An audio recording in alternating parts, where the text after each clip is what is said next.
भाव है जो सरदार जी ने इस तरह की चंद लाइनें लिखी और बाजार में लोग उनको इनकी बात को सुन रहे हैं। लेकिन असलियत ये है कि कोई कुछ भी कितना पर्दा करे, कितना हिंदू मुसलमान करे, कितना मंदिर मस्जिद करे, कितना हिंदुस्तान पाकिस्तान करे, आखिर में जो इंसान की जो जरूरत है वो रोटी कपड़ा मकान की है, पानी की है, हवा की है, दवा की है, उसको शिक्षा चाहिए, उसको स्वास्थ्य सेवाएं चाहिए।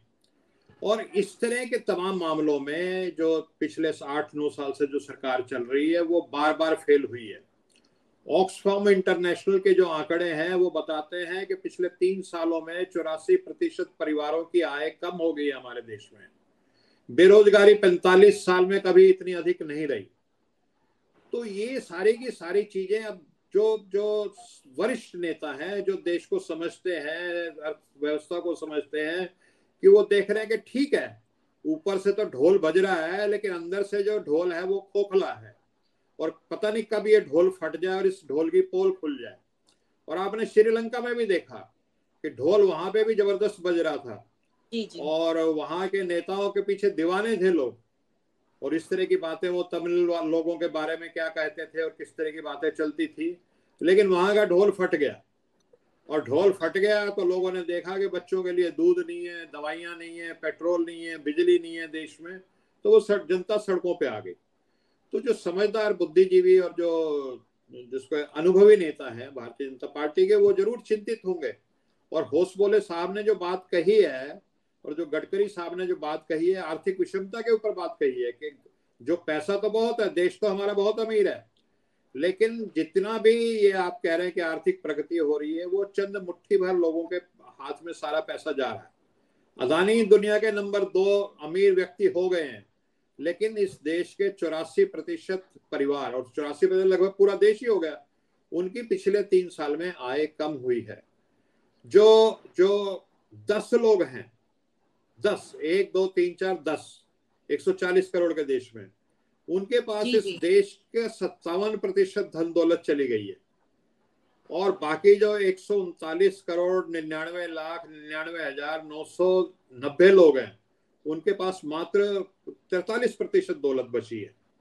तो ये बड़े भयंकर आंकड़े हैं। और ऊपर जो समझदार पढ़े लिखे लोग हैं, जिनको पता है, वो जान रहे हैं कि अंदर बहुत खोखलापन है। बेरोजगारी, आर्थिक विषमता, महंगाई, किसानों के मुद्दे और विद्यार्थी। अब हमने जब यहाँ पे आपको जी सर, आप बोल रहे हैं 3 साल के आंकड़े आप बता रहे हैं जो आपने बताए, लेकिन आपको नहीं लगता कि जो ये आंकड़े बता रहे हैं, इसमें आप जो आय की बात कर रहे हैं, महंगाई की बात कर रहे हैं, ये विश्व भर के में इस समय यही हाल है, रिसेशन हर जगह, क्योंकि कोरोना के बाद पूरे विश्व की इकोनॉमी शैटर्ड हुई है और इसमें इंडिया भी शामिल है। तो ये जो आंकड़े आप बता रहे हैं, आपको लगता नहीं कहीं ना कहीं कोरोना के कारण भी प्रभावित हो सकते हैं? देखिए, कहीं ना कहीं हो सकता है कि जो 84% लोगों की आय कम हुई है उसमें कोरोना का भी भूमिका रही हो जी। लेकिन कुल मिलाकर के ये एक दिन में स्थिति बनी है, ये तो मैं नहीं मानता। 8-10 साल से एक सरकार है, और उसके बाद 8-10 साल का समय तो पर्याप्त समय होता है किसी भी व्यवस्था को ठीक करने को।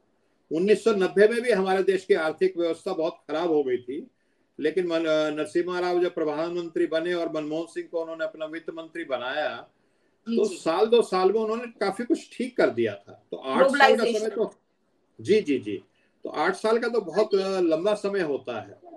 तो और जैसा कि मेरे अग्रज जो है सुरेंद्र जी ने भी कहा कि ठीक है, होसबोले साहब ने कोई बात कही, गडकरी साहब ने बात कही, लेकिन आज जिस तरह की बात मोहन भागवत जो सरसंघचालक है राष्ट्रीय स्वयंसेवक के, उन्होंने कहीं ना कहीं इस सरकार को डिफेंड किया है। उन्होंने कहा ठीक है, कोरोना में अर्थव्यवस्था थोड़ी बिगड़ी थी, लेकिन अब वो ठीक रास्ते पे चल पड़ रही है, अब अर्थव्यवस्था ठीक हो गई है।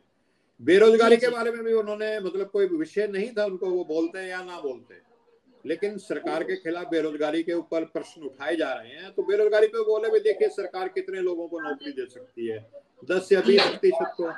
बाकियों को तो अपना स्वरोजगार ही करना पड़ेगा, अपना उद्यम की तरफ ध्यान देना पड़ेगा। आप सरकार का मुंह मत देखिए नौकरी के लिए। तो कहीं ना कहीं आज सरसंघचालक जी ने भी इस सरकार को, मैं कहता हूं, डिफेंड किया है। और आप हमसे जुड़े रहने के लिए सब्सक्राइब करें YouTube पर, फॉलो करें Twitter पर और लाइक करें Facebook पर। और ज्यादा जानकारी के लिए आपको टाइप करना होगा सिर्फ न्यूज़ नशा।